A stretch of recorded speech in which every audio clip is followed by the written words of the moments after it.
When reviewing how the Alpha Quadrant reacted to the Dominion, it's really startling to see how they dealt with the situation. Starfleet often wouldn't even look to see if territory was owned by someone before barging in, preferring to ask forgiveness than permission. It's of little surprise that they would find themselves so quickly in a fight.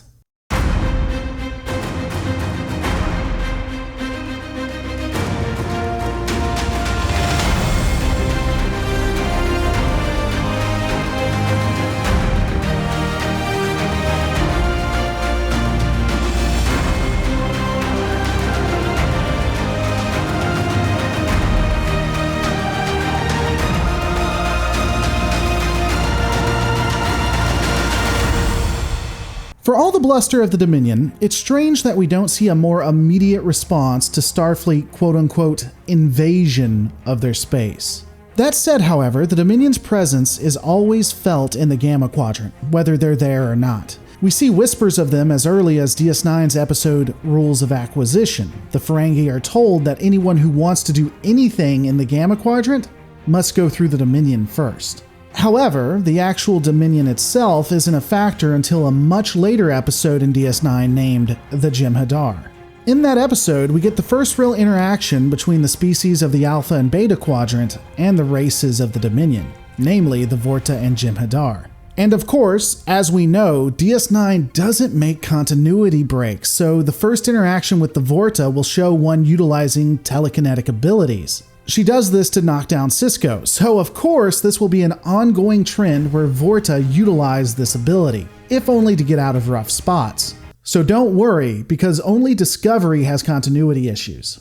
Okay, so joking aside, if I'm being fair, the time we see the utilization of kinetic powers by the Vorta, it is a ploy to trick Sisko and gain information. We know that, at this point, Dominion technology is leagues above that of the Federation. It's possible that the Vorta is utilizing some type of device that mimics telekinesis in order to trick Sisko. Again, providing misinformation to Starfleet intelligence isn't exactly a bad idea. When we see the first interaction between Jem'Hadar and Sisko, it is pretty brisk.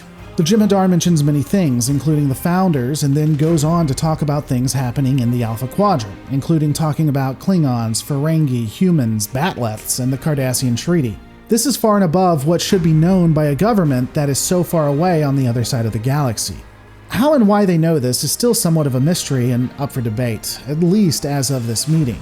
We do know that the Changelings will send their own out and let them travel back, gaining information. However, given how long it would take to get to the Gamma Quadrant from the Alpha or Beta Quadrant, information of that sort wouldn't be known or would be woefully out of date. Additionally, the Jem'Hadar tells Sisko that further incursion would not be tolerated. This dialogue probably indicates that they had always known about the infractions of Starfleet. If that were true, then perhaps intelligence operations had already been conducted. The Jem'Hadar even states, quote-unquote, "We learn more every day."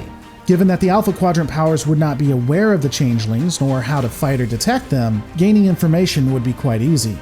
I've touched on this before, but a discussion on the Dominion ethos is worthy of a rehashing here as we get into the conflict that is to come. When the wormhole is open, ships from the Alpha and Beta Quadrant start flooding in. Initially, the Dominion didn't do anything, as noted, presumably just gaining information and intel. We do know that some ships would go missing and were probably destroyed. And then, all of a sudden, the Dominion become extremely aggressive. They capture Sisko, destroy a Bajoran colony, and transport it onto DS9 while the shields were up. The Jem'Hadar that would be transported onto DS9 would walk right through a containment field that was meant to stop him like it's nothing and threatens that no other ship should come through. I'm going to grant that this is an overreaction by the Dominion. It is extremely aggressive and unnecessary. However, it's important to remember that this might not be illegal or immoral necessarily. Starfleet, and indeed other powers, all just started waltzing into the Gamma Quadrant and colonizing. And here's the thing with that. This makes it partially the Federation's fault. Starfleet didn't do any in-depth analysis of the area they were going into. They assumed that the politics of the Gamma Quadrant were that of the Alpha and Beta Quadrant. Basically, you find it, you keep it.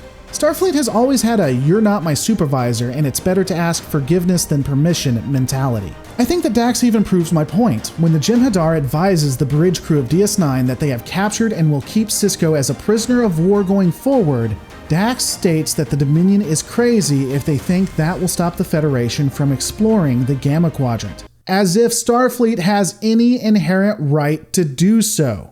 And after this is said, it is at that point that the Jem'Hadar states they thought that would be the case and shows the destruction that they've already wrought. They knew the Federation wouldn't back off unless a message was sent. Now, I don't know if what they did was justified, but it does seem like it would be the only message that the Alpha and Beta Quadrant would understand. A lot of people balk at my opinion on this too, but I also don't think the capture of Commander Sisko and the removal of the Alpha and Beta Quadrant powers from Dominion space is necessarily unwarranted. It was unnecessarily violent, granted, but then they couldn't be sure how the Alpha Quadrant powers would react either. Had they simply asked, the Alpha Quadrant powers might have bolstered their ranks, so utilizing overwhelming force to take care of the problem makes sense. Especially if you don't trust anyone who doesn't look like you as the Founders do. I will say that I think capturing Quark is unwarranted. He is a civilian. But going back to what I was talking about, Sisko is a military officer. He was found on a Dominion planet, so capturing a soldier isn't exactly a crime when they are violating your territory, even if that soldier doesn't know it. All that said, I don't exactly begrudge the Federation response to Dominion aggression either. Starfleet, Bajor, and others did walk into the Gamma Quadrant and start colonizing like they owned the place. However, when the Dominion destroyed the colonies and captured a military officer, a show of force isn't unreasonable. The use of the Odyssey, along with an escort to try and find the Dominion and have a conversation, isn't irrational. Unfortunately, it wouldn't go well and would result in conflict. Hopefully, I'll have a cool new battle breakdown for this in the future, but we're just going to have to see how things go. The reason why this video is so short and is more just an explanation of events versus lore is because I needed a bridge. Ultimately, it all comes down to the official meaning of the Dominion and the Federation. Starfleet would do what it does, explore without concern of consequence, and when told no, at least one officer would balk at that concept. And then people would die. And then even after that, Starfleet would back down, and yet somehow continue to explore, and even more people would die. And people would continue to die until a war was started where a lot of people would die. But we'll get more into that in the upcoming videos.